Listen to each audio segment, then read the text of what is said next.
This is the last video. This is the last day of 20 days of authenticity. It has been quite the road. It's been quite the challenge, honestly, to do this 20 days in a row. Quite a few of the days were totally easy. They were fine. But then there were other days where I had clients that I had to work with or other challenges with, like, it was just really busy with 124 or even just life. And I'm proud to say that I got one video up every day that I intended. Now, some of them weren't as intricate as others, but that's, being able to deliver a video every day has been, it's been good.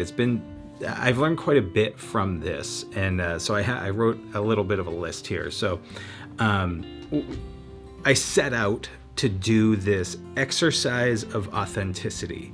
And this was because of the pillars of 124 that I was developing. And if you don't know what I'm talking about, go back to the first day.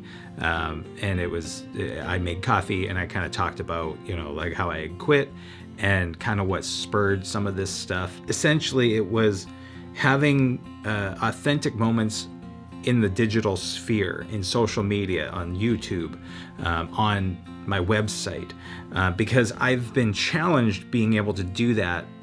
Like I said in that first video, person to person or on the phone, no issues at all. I'm super comfortable in my own skin. I'm able to see the other person and just communicate very authentically, very genuine. But online, there's always that filter that even when you try not to be filtered, you have some filtering. And even with the cutting out the ums and the uhs and like that, it's tempting. Or even having fun little cuts if I kind of screw up a word or something. It even that little bit becomes a filter. And so that little bit of a filter process ends up trickling down into a lot of little avenues that you don't realize. So this kind of stream of consciousness in most of the videos that I've had and very minimal editing has actually been very good. It's been kind of like journaling. And so that has been very, very good for me to get some clarity, which I'll touch on in a minute. But one of the other things is that I'm glad that I showed up every day. It was 20 videos. Like I said, some of them were much easier to do. Some of that was that the content was easy to talk about. Other times, it was kind of a challenge on how I wanted to phrase something. So it's kind of like going to the gym. Some days are easy, other days are not, but you keep showing up and you'll get the results. And I feel like I did that. One of the other things that I was actually surprised by, and I'm very thankful for, is that quite a few people responded, whether in the comments or in person. There's been people that I've spoken to on the phone, friends of mine or clients that I had no idea were watching these videos. And they were telling me that oh yeah, I'm on episode 8, or hey, I really liked what you said in the branding thing, and different clients or different friends that I didn't know were even watching, to be honest. And then I actually have some other people that have been very active in the comments and it's been very supportive of this kind of thing. Now, that was kind of crucial in a way because my view count on these videos is really low.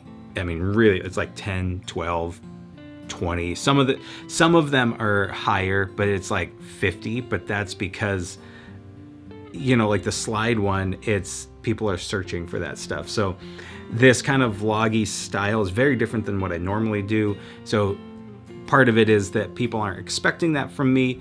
And then also the algorithm has no idea what to do with it. So having that response, having those comments has really helped to kind of make me feel better about not just throwing my voice into the void.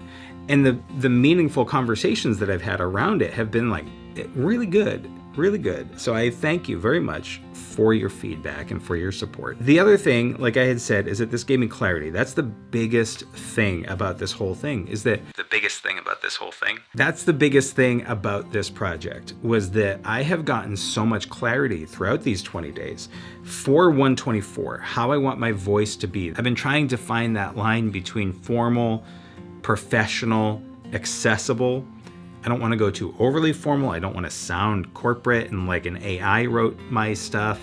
But at the same time, I don't want to be overly casual. So it's that finding that line. Now, for me, when you and I are talking here, it's casual is totally fine. But for the brand of the business, for 124, that needs to be a little bit more defined, and what clients am I going after, and then what kind of voices are they going to respond to, and how do I do that with my authentic self coming out. So that's been kind of a little bit of a challenge, but these videos have helped me stupendously. And so the final point of clarity is understanding what a realistic content calendar can be for myself. And not just for me, but for 124. I did a video every single day.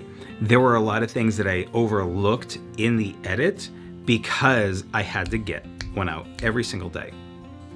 But that was actually good, because as soon as you start to edit, or at least as soon as I start to edit, then my eyes open to other possibilities. And I've now said, this has to be a production, even if it's not like a big, massive thing, this big, massive editing challenge.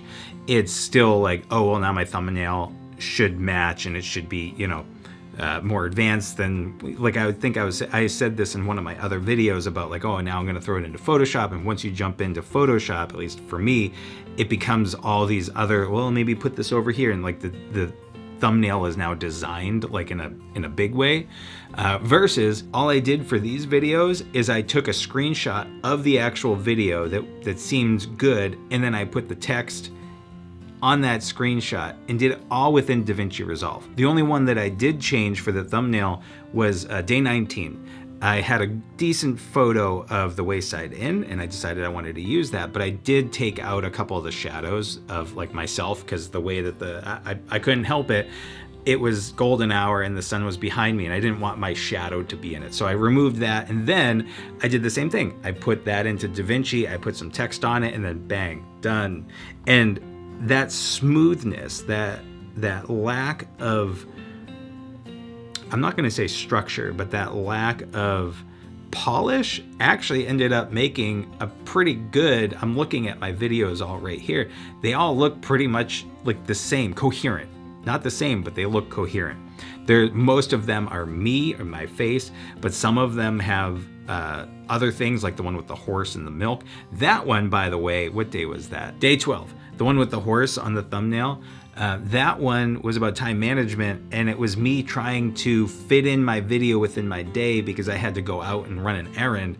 And so I said, how can I tell what I want to tell? How can I do my story? But I need to go out and do this, but then I have stuff that I have to do for 124. Like, I can't spend all day on these things. And so that was like a little creative way of doing it. And that ended up being one of my favorite videos because of the way that I edited it.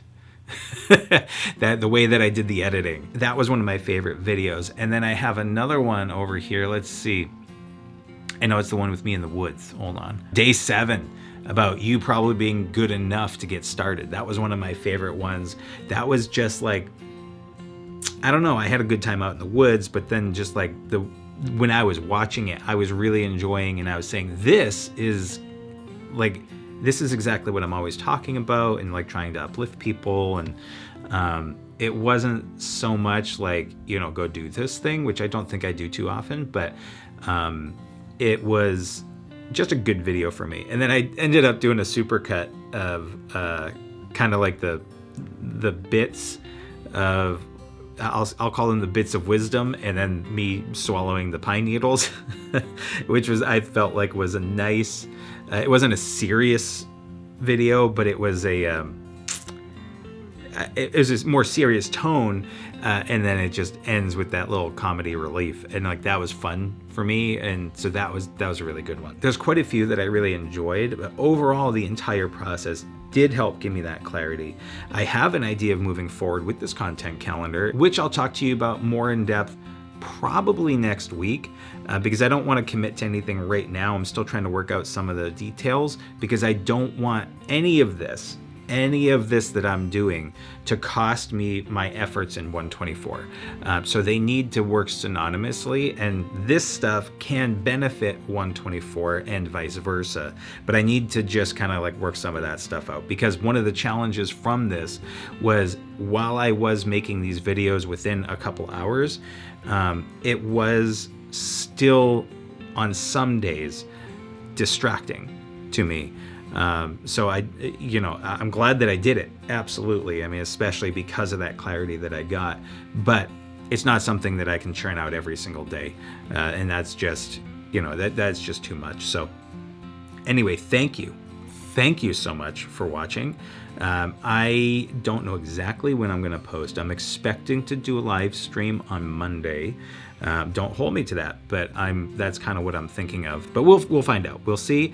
And then I don't know, but I will see you. And until I see you next time, be good to each other.